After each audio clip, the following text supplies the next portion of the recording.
abusuafo me mamu nyina kwa aba na so yesa na sia e wo kwaman a na ne nyina ne se kwaman no foforo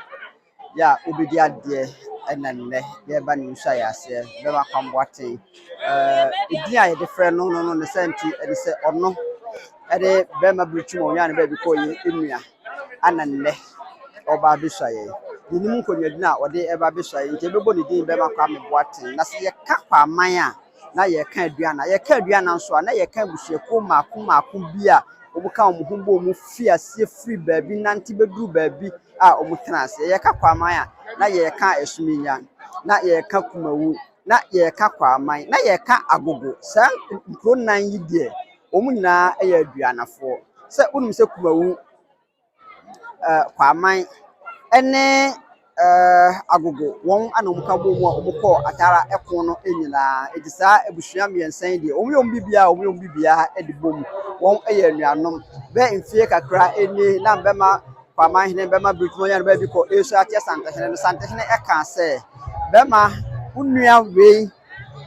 eye agogo man hene na kwakusapon ne ho mfa no nenso ne ubeso ya o se ontina fi eti kire se ayonkofa na ewo omu ntam no eda so eye adwuma se ne ye hia ewo hase a ye hwehwe ane se ye hwehwe se aduanafo no nyina ebesan aba na omu edi omu ja ena omu tumi na omu wo no abeka ese ani na omu aso na omu nua be ma kwaman hene aba yakọ atara from ekon no ye niema nya ye nyina no enam se ye anuanu ntini ya mfa seka ya ntu me ka se ya mfa seka ya ntu mana me che se ya nchichemu na emom ba bi obi aseka dokodu bia no eho ana ofaye eno e kire anuado a ewokumawu kwaman ene agogo entem enne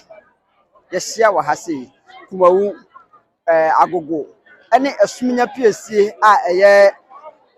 esunya hene omo ebehia wa hase miden ye de kofi kakare ye free sabre ya ko ya de bekoso eho bia no ye be ma mo ehu na ye de bekoso nyina abrem enche bia be ma ebesai usai nso a ye ni usai ne be ma mo ehu miden ye de kofi kakare aha the kingdom of Asante aha ana nimdie nyansa efi ase